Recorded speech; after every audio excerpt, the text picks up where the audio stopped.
একজন প্রশ্ন করলেন যে হিজাব নাকি নারীদের ছোট করে।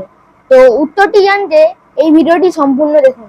আপনি আপনার লেকচারে হিজাবের কথা বললেন যে এটা নাকি মহিলাদের নিরাপত্তা দিবে। এখন একজন মহিলা যদি হিজাব পরার সিদ্ধান্ত নেয় সেখানে তাহলে সে মহিলাকে ছোট করা হচ্ছে। কোরআন এবং ইসলাম এই হিজাবের বিধান দিয়েছে, তার মানে মহিলারা শরীর ঢেকে রাখবে, যে অংশটা দেখা যাবে সেটা হচ্ছে মুখ আর কবজি পর্যন্ত হাত। আর এই কথাটা যে শুধু কোরআনে বলা হয়েছে তা নয়, এই কথাটা বলা হয়েছে বাইবেলেও। বাইবেল পড়লে দেখবেন 1 তিমথি অধ্যায় নম্বর 2 অনুচ্ছেদ 9 বলা হয়েছে যে মহিলারা শালীনতার সাথে তাদের পোশাক পরবে, তাদের পোশাক হবে ভদ্র।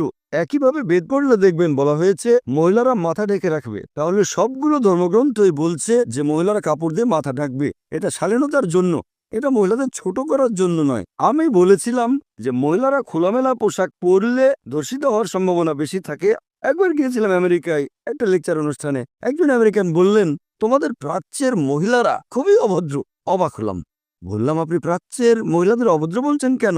তিনি তখন বললেন তোমাদের প্রাচ্যের মহিলারা তারা পেট অনাবৃত রাখে। তাহলে আমেরিকা আর পশ্চিমের দেশগুলোতে পেট ঢেকে না রাখাটা হচ্ছে অভদ্রতা, আর ভারতে পেট না ঢাকাটা অভদ্রতা নয়, শর্টস পরাটা হচ্ছে অভদ্রতা। তাহলে বোন আপনাকে বুঝতে হবে কালচারে পার্থক্য থাকবে, নিয়মে পার্থক্য থাকবে। আমি যখন যুক্তরাজ্যে গেছিলাম তখন হাজার হাজার মহিলাকে দেখেছি আমি যারা মাথা ঢেকে রেখেছে। তারা মনে করে এতে মর্যাদা বাড়ছে, কারণ হচ্ছে শালীনতা।